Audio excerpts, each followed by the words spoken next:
In this video, we're going to look at question 8 from the separate tutorial sheet for learning outcome 3 for strength of materials. This is the final question in the tutorial sheet. For some unknowable reason, some of the questions in this tutorial sheet, rather than labelled parts A, B, and C, are labelled parts D, E, and F. And you can put that down to some kind of formatting error in the notes. There's no secret earlier parts to the question. For consistency, we will refer to parts D, E, and F in the process of solving this question. The question tells us we have a hollow tube with outer diameter 70 millimeters and inner diameter 60 millimeters. We're also told that it carries a torque load of 5.3 kilonewton meters. The first thing we're asked in this question is to calculate the polar second moment of area. So that's what we're going to do first. Now, polar second moment of area can be found in two ways in this unit. We can either use our torsion relationship that brings together numerous properties of a beam or shaft, or we can use the formulas for polar second moment of area. In part D here, we're going to use one of these formulas because we know for any shaft, if it's solid, we can work out the polar second moment of area with the diameter. And if it's hollow, like we have here, we can work out the polar second moment of area with the outer and inner diameters. And we have both of these in this question. So we'll use the formula for a hollow shaft, and this formula can be found on page 48 of the course notes. And this is our formula. J, the symbol for polar second moment of area, is equal to pi multiplied by capital D, which is outer diameter raised to the power 4, minus lowercase d, the inner diameter, also raised to the power 4, and that whole sum multiplied by pi is divided by 32. And we know in these types of questions that the units we're going to be working in are meters. So before we get to putting our numbers into this formula, we're going to write out the piece of information we have. We know capital D is equal to 70 millimeters, which is equal to 0.07 meters. And the inner diameter, lowercase d, is equal to 60 millimeters, which is equal to 0.06 meters. So having established what information we have and converting to the correct units, we can now input these into our formula. So J is equal to pi times 0.07 to the power 4 minus 0.06 to the power 4 divided by 32. I'm going to enter all of this into my calculator just now. I'm expecting quite a small number because we've got quite small decimal numbers raised to the power 4. We'll see what the calculator pulls out for us.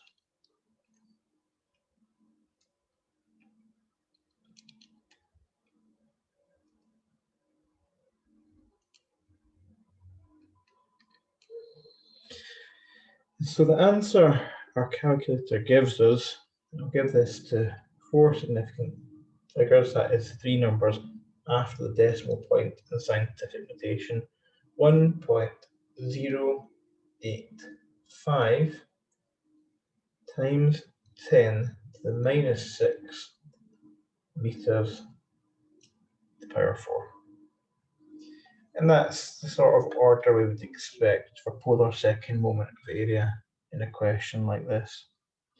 So having found that, we can now move on to the next part of the question, part E. Part E asks us to find the shear stress at the outside surface of the tube. Now, the thing to remember about shear stress is it varies proportionately and directly with distance from the centre of the cross-section. So at the outside surface of the tube, our shear stress is going to be the maximum that we're going to encounter. So we might want to refer to shear stress as tau max or tau outer to differentiate it from shear stresses experienced in other parts of the shaft. We know in a torsion problem we're going to need a relationship for torsion. So we're going to pull out the formula for that first of all and state what it is. And this formula is given by torque, or polar second of area, is equal to shear stress divided by radius. And importantly, this is the radius at which the shear stress is occurring, is equal to modulus of rigidity multiplied by the angle of twist divided by the length of the shaft. Now, what we've been asked for in this question here is to find tau, and specifically tau at the radius of the outside surface of the tube. So our value for R here is going to be half of our outer diameter. Tau is what we're trying to find. J is what we worked out in the first part of the question, and we're actually given the torque load in the question as well. So we have enough information to use this part of the formula in order to find the shear stress at the outside surface. It's also important to say we don't know G, theta or L, so there's no question of using that part of the formula in this next part of the question. So let's state the information that we have here. Well, from part D, we know polar second moment of area is as follows: 1.085 times 10 to the minus 6 meters to the power 4. The question gives us our torque, which is 5.3 kilonewton meters. Now, of course, in these questions, we tend to work in newtons and meters. So 5.3 kilonewton meters is the same as 5.3 times 1,000 newton meters. So we have 5,300 newton meters. And the radius is going to be half of the outer diameter. We'd already converted this into meters. It was 0.07 meters. So dividing that by 2 is 0.035 meters. And we should probably just indicate this as the outer radius. And so the outer shear stress is the thing that we're going to find. So taking that formula in the blue box and rearranging to find shear stress, I'm going to just label this T out, just as I tau out just now, to make sure we're being clear, because we're going to be working out another shear stress in the next part of the question. We want to be clear which is which.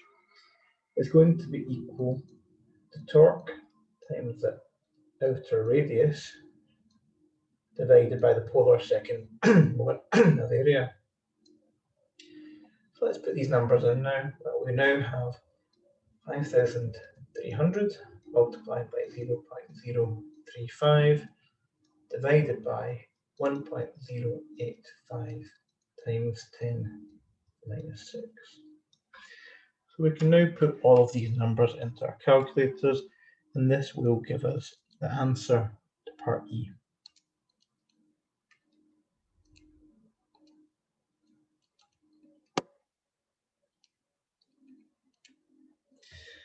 And your calculator should give you something that looks a bit like this.